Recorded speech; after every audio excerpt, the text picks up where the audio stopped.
අපි වීඩියෝට සදරයෙන් පිළිගැනීම මේ iPhone 15 Pro හෝ සේවකාරී AirPods ආකාරය කරන ආකාරය ගැන. මෙම මාර්ගපදේශී ඔබට උපකරණම් කරුණාකර channel එක subscribe කරන්න සහ මේ වීඩියෝට like එකක් දුන්න. ඔබගේ iPhone එක ඔබ භාවිත කරන සමහර යෙදීම් සේවකාරී AirPods හරහා සපකර රූපවාහිනියකට සම්බන්ධ වෙන්නේ නම් සහ ඔබට ඒ නවත්වන්න අවශ්‍ය නම් ඒ නිවැරදි කළ හැකි සැකසීමක් ඇති. ඔබට මේ කළ හැකිදී සැකසීම් දී යෙදුම් විවෘත කරමිනි. ඊළඟට පහවට සිකල කරවී සමානයේදී විකල්පය තුළ එවිට මේ මෙනුවෙන් වූ AirPods සහ hand off දී තිබෙන්න.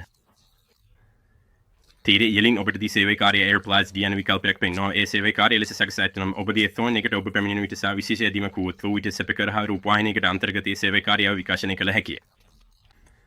ඉතින් දැන් ඔබ මේ විකල්පය තුළ ගත්තත් සේවකාරී AirPods විකල්ප අතරදී කිසිදු නැහැ. අසන්න නිසා ඊ සේවකාරී දී යන විකල්ප තිබෙන බව ඔබට පේනවා. ඒ නිසා ඔබට මේ කිසිදු සිදුවන්නේ අවශ්‍ය නැත්නම් කිසිදු නැහැ දී විකල්පයේ තොරගත හැකි නැතොත් ඔබගේ iPhone එකෙන් අන්තර්ගතයේ AirPods හරහා විකාශනය කිරීමට පෙර ඔබගෙන් අහන්න ඕන නම් අසන්නු විකල්පයේ තොරගත හැකිය. කිසි වෙතත් ඔබට සේවකාරී AirPods විකල්පයේ තබා ගන්න කැමති නම් ඒ තොරි තබාගත හැකි සහ ඒ සම්මානීය ලෙස කාර්යාත්මක වීම දිගටම කරේ. නමුත් නැවතත් ඔබට ඒ සම්පූර්ණයෙන්ම ආකාරය කරන්න අවශ්‍ය නම් කිසිදු නැහැ ඒ කියන විකල්පයේ තියෙන්නේ. එවිට හැමදේම හරි වියේ. මෙම වීඩියෝට ලයික් එකක් දුන්නත් නාලිකාවට සබ්ස්ක්‍රයිබ් කරන්න අමතක කරන්න.